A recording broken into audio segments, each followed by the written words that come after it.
We now move our attention to Mr. Nalaka Godahewa, Member of Parliament representing the Freedom People's Front. What are your thoughts on the bill that is supposed to be tabled in Parliament on the 25th of April? Actually, I've seen a lot of discussions around that in the past, and even your last week program was very much on this, going into great detail.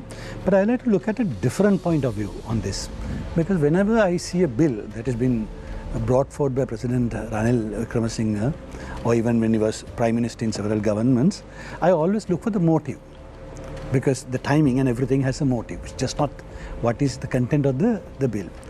Right now, what is... Whichever bill it is. Whatever, most of them, whatever bill he brings in when he's in power has a motive. It's very timely for the context. We have to look at the context in which this bill comes forward. Right now, Sri Lanka is currently going through economic issue that everybody knows. We had a struggle, there was change of leadership in the country, and then there was all this talk about IMF. Now the IMF first tranche has come.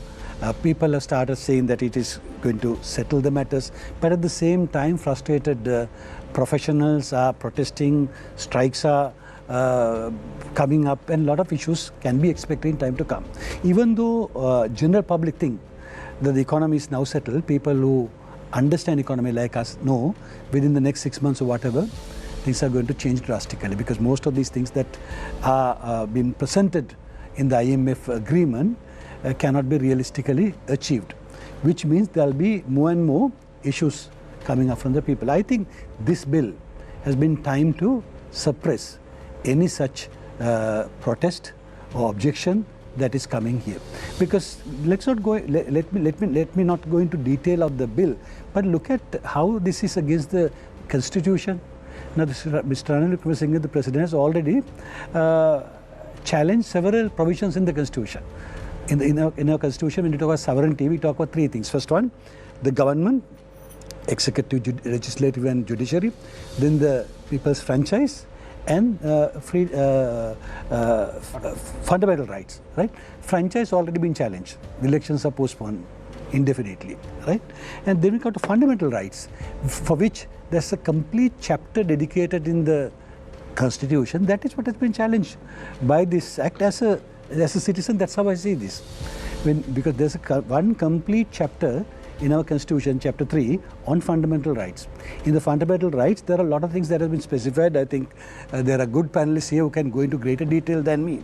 And one such thing is that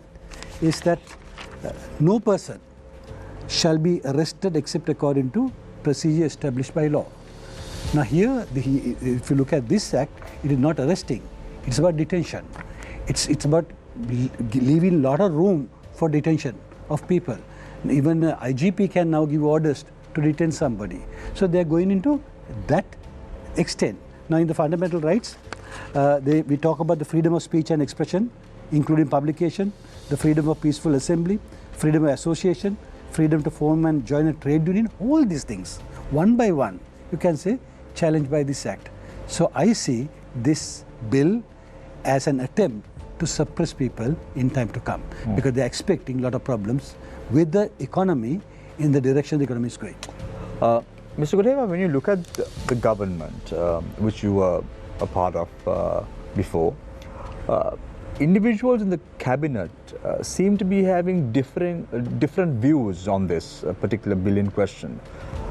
Why is it that the Minister of Justice is trying to push for this bill on the 25th of April? Obviously, he's part of the government. These people in the government and the people in the cabinet want to continue not only for just another 1.5 years, they want to continue the next term as well. So they want to keep Mr. Ranil Wickremesinghe in power. For that, they want to suppress all these potential objections that can come from people. But Ranil Wickremesinghe is from a different party. Why would they do that? People are now changed parties. Now, if you look at the current parliament, it's a completely distorted parliament. No? What is the party in power? I have no clue as to what the party in power, because most of us have left the government. The people in the cabinet are not from the original SLPP mostly. So the party formulation, the party composition has significantly changed.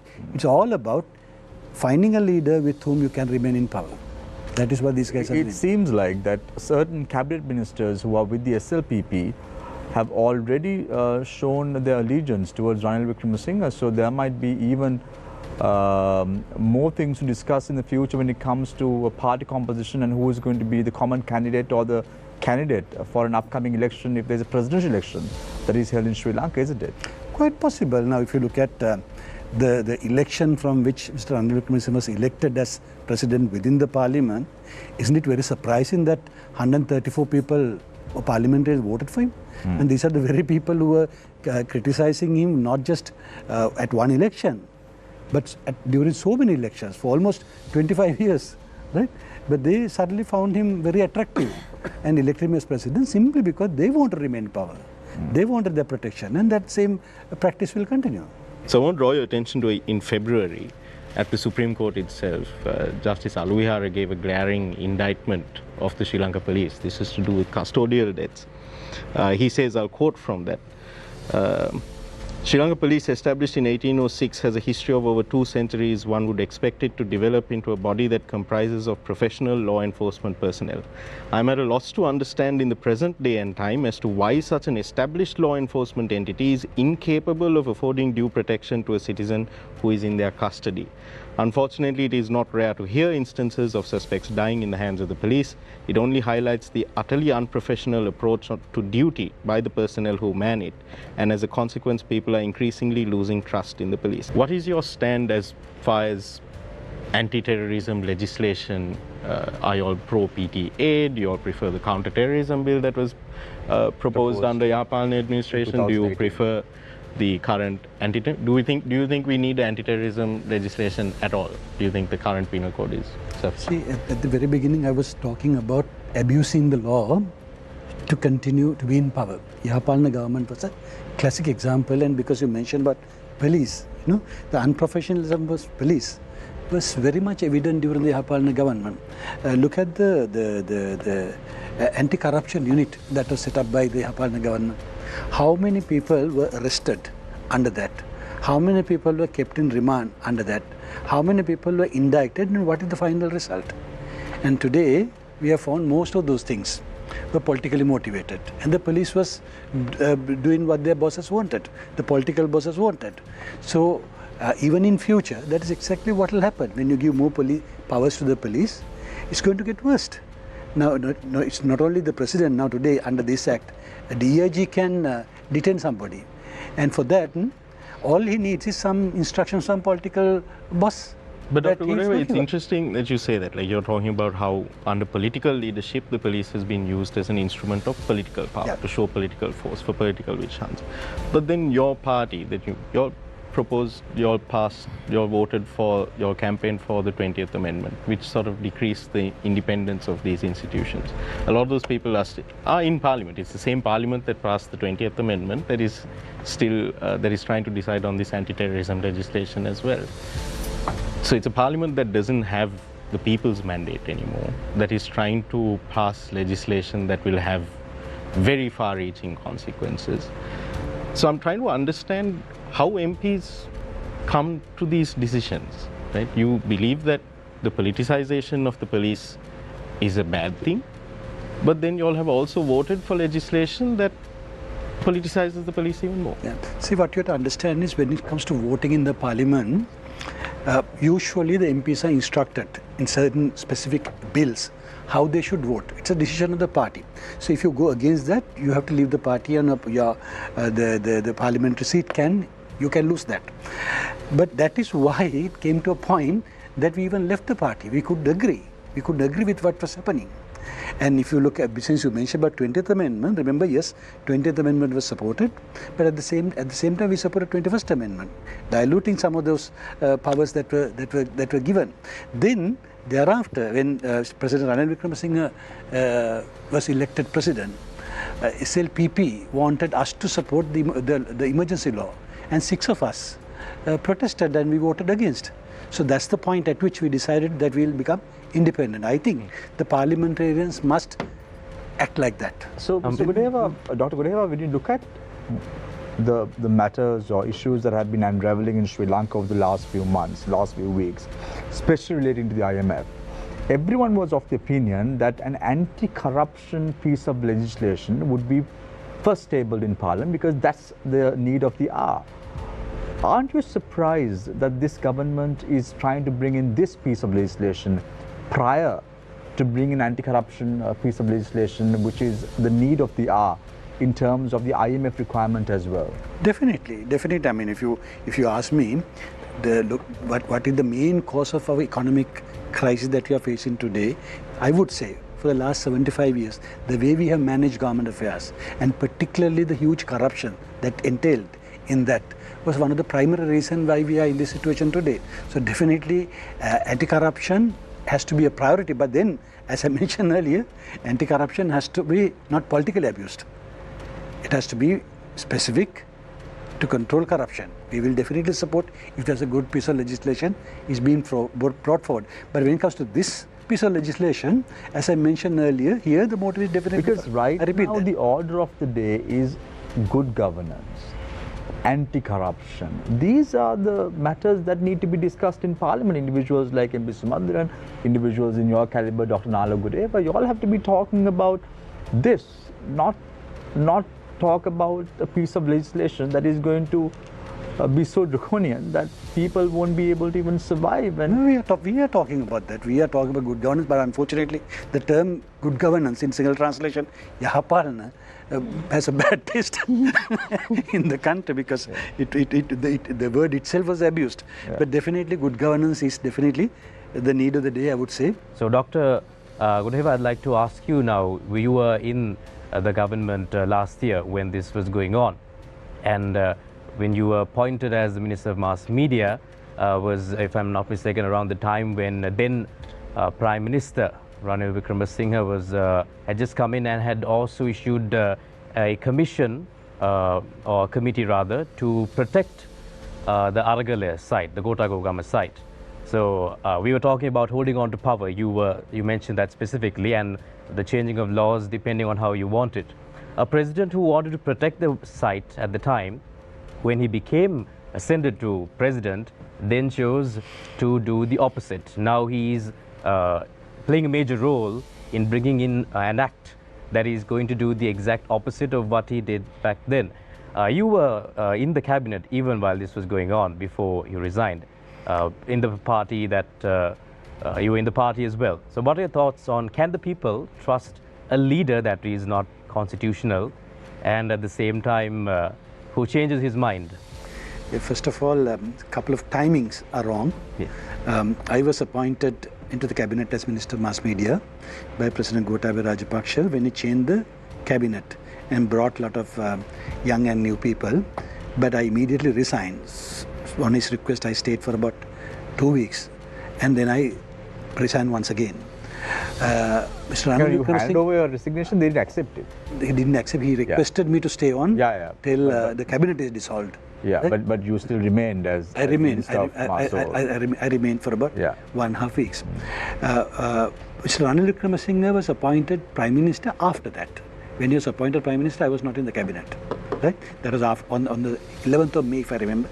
And it was on the 9th of May, all this trouble took place and the cabinet got dissolved. And when Mr. Ranil Wickremesinghe was appointed Prime Minister, as you very correctly said, he said, yes, Gotagam has to continue. So obviously he wanted the President to go, because the name itself was Gotago. That means the President has to go. So here is a Prime Minister appointed by the President coming and saying the President, chasing away President project must continue. So obviously he was part of the plan, part of the plot, or he was very supportive of that, and we know he was part of the plot now. And then when he got elected, we should be thankful that the protesters were on the streets. If not, he wouldn't have become the president of the country. Absolutely. Then what happened was when in July, 9th of July, when President Gotabaya left the country because of the second phase of the Aragale, Mr. Ranil Wickremesinghe was elected through a due process, legal process, within the Parliament. There, what we challenge is not the process. The process was legal. It is as per the Constitution. What we were asking, what we were objecting, some of us was, can we accept his policies? He is a man whose policies we oppose him for 2-3 decades, right? We cannot accept him as Prime Minister, as a President. But unfortunately, at that time, our party, which we left subsequently accepted him. But because of his policies, the debt restructuring process. Not debt is also- restructuring, all his economic policies we were against. Almost all the IMF policies. Sale of Hambantota, right?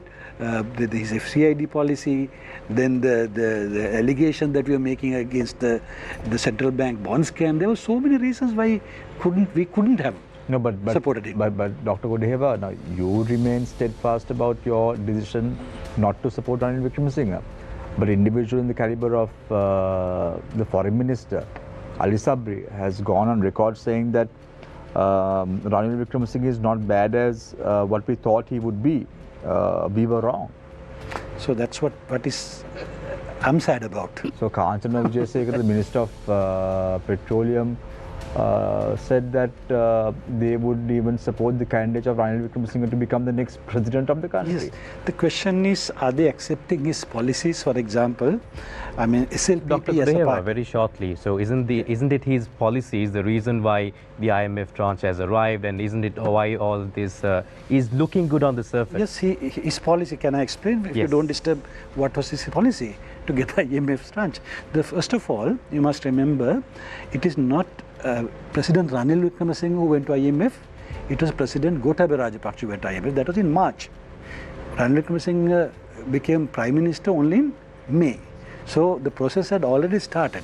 It was President Gotabaya Rajapaksa who appointed the consultants for finance as well as legal. So the process had started. It was Minister Ali Sabri who was sent to IMF first, long before President Ranil Wickremesinghe became Prime Minister. So he didn't start this. So he was given a project which had already started. Then, when the IMF concluded its first staff level agreement after 1 year, I would say yes, it is because of President Ranil Wickremesinghe's policy of accepting anything that IMF says. That's a nice policy. No negotiation. Accept anything what they say. That is what exactly they've done. There were no negotiation. There were no looking at what is good for the country, right? The instructions obviously to the officers was go and accept whatever they say. Dr. Godahewa, So it's a very easy negotiation. does that have anything to do with the anti-terrorism bill that is there right now? Obviously, that's what I started with. Now what's happening is IMF's agreement has been signed. Now it is going to be presented to the, it has been agreed, it has been going to be presented to the parliament very soon. And in that, what is the assumption? The general public must understand there's a huge assumption, which I would say is not going to work out. 25 billion has to be paid over the next 5 years. And they believe 14 billion out of 45 billion debt that we have to settle to the foreign creditors will be waived off during that period. That's an assumption. No one has agreed for that. People have already gone to courts. People have already sued Sri Lankan government. Already the USA courts have given leave to proceed with those things. So I would say they are not going to give this 14 billion to Sri Lanka on a platter. And then assume you can convince them to give that 14 billion. There's another condition attached to that. What is that? The condition is all creditors must be treated equally. The foreign creditors are 45 billion.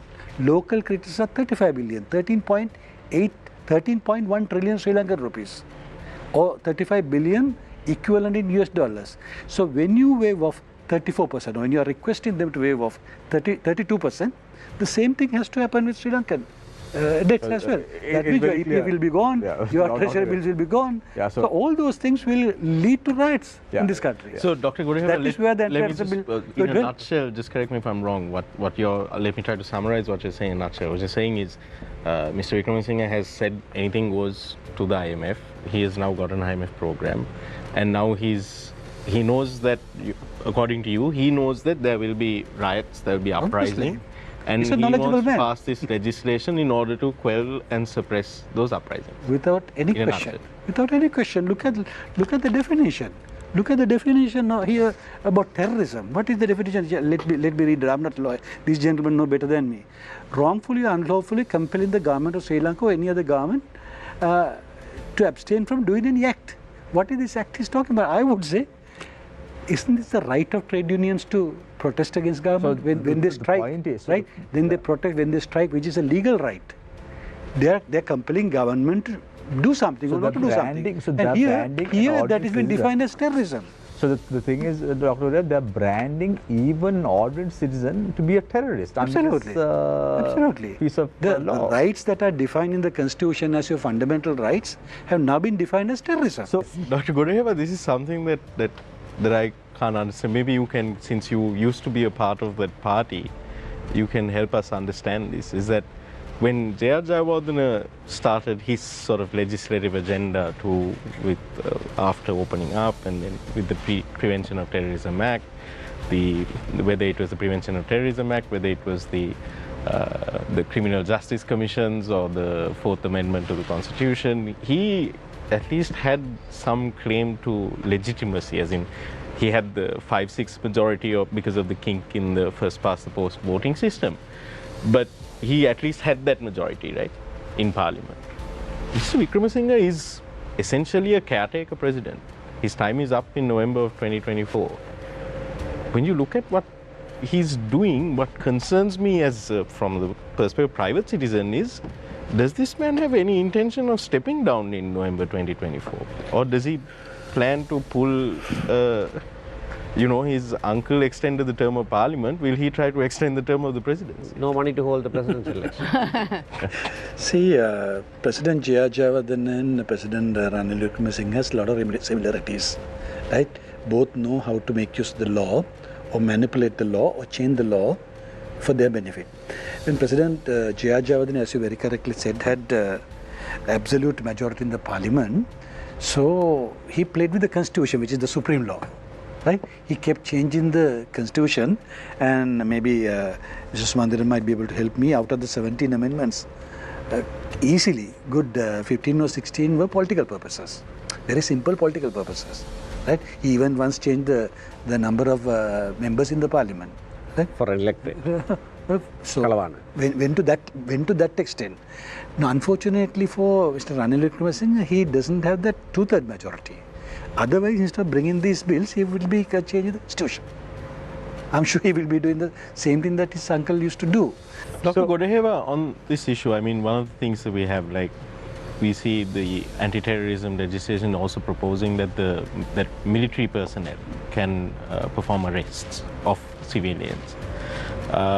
And you have to admit that the presence of the military is disproportionately higher in the north and east, and in the northwest as well. In that context, do you feel that people's sort of fundamental right to be treated equally before the law is being violated? And do you feel that do you believe that the military should be given this kind of power to arrest civilians? Why is there police force in the country? Why not only military? The military is to be called for when there's a war or an emergency situation. Otherwise, it is the police which has to deal with the civilians. So if you are going to bring the military people into this, that is definitely that's something not acceptable. You feel that this should be handled entirely by the police? Definitely, definitely. Dr. Godahewa, there has never been a point in the Sri Lankan history, at least not that I can recollect, that 224 members of Parliament have voted in favor of a bill or an act for a bill in Parliament. There has always been opposing parties. So even if you're talking about the bill in question, the anti-terrorism bill, there are going to be parties, there are going to be individuals who are against this bill. So let's talk about how to redraft this bill for the benefit of the government and for the benefit of the people as well. So if this bill has to be redrafted, if this bill has to be put into the public domain, brought in as a blueprint, and then we work on it together, what changes do you want? That's a tough question for me, because there were so many things that we have challenged. No, I would say first of all, from a very with limited legal knowledge, I would say the definition of terrorism has to be relooked at. Narrowed down. It has to be narrowed down, because now there's a good discussion that is coming up. Most of these things can be adapted in the penal code. If you need a separate bill for terrorism, let's narrow it down for specifics, right? So I think that's the most important thing here. Yeah, because Dr. Godahewa, this is one of the requirements of the GSP Plus team as well. saying it's very important to repeal the Prevention of Terrorism Act. If you look at it, then Minister, now Minister also, for Ali Sabri, had clearly articulated and pledged to the EU delegation that the PTA would be repealed with a piece of legislation. So that piece of legislation is the Anti-Terrorism Bill. That's clear, Dr. Godahewa. So there is no way out. We have to bring in a bill. So what should this bill entail? No, I think this bill also, in my opinion, has to go through a proper public consultation, because it hasn't happened. It's only a technical committee which has looked into that. There are a lot of discussion that people like you, media is initiating. I think only through a proper public discussion we will know what should be the perfect bill. No, I will not be able to comment on all, but I mentioned one thing I see is the narrowing down of the definition. So we're talking about intentions as far as the government is concerned. Dr. Godahewa, what is the position of the Freedom People's Front on this bill? As I mentioned earlier, I think, or we think, a bill of this nature has to be exposed for greater public consultation. We must educate the people as much as possible of the great dangers involved in this. Right. So we will try to do that, and because even in the parliament, most of the people have misunderstood this. If you listen to most of the government MPs, they think this is a bill that has been brought to control the next Argale. So we are going to close the discussion. So they've understood it properly. They don't understand when they try to use it, what will happen next. Exactly. There will be 1,000 Argales will start because of this. This is something that they don't understand. Yeah. We spoke today about the anti-terrorism bill, but I want to ask Dr. Godahewa one question of the subject, if I may. And if you may, if you want to respond, you could respond. Dr. Godahewa, I've been trying to figure out who's the leader of your movement, the Freedom People's Front. Thank you for asking that question, because that will give you an opportunity to explain what it is, even though this is outside this subject. See, after President Ranil Wickremesinghe was elected by majority LPP and with others 134 members of the parliament, and after the emergency debate, 13 of us left the party and became independent. We are not a political party. We are a group within SLPP, but acting independently, as you asked earlier. So we are independently voting for a bill based on our conscience. Not going. There is no leadership. There's no. I'm not strictly going by a party structure anymore. So there's no leadership. It's a group. The most senior members are Professor G.L. Piris and Mr. Dalasala Peruma. So they take kind of front because the seniority they are. So if there is an election, a presidential election that everyone is talking about, they say that the first election that we probably have is a presidential election. Who would be the candidate that you would support? Too early to say that, no? We will support the right candidate, whoever is at that time.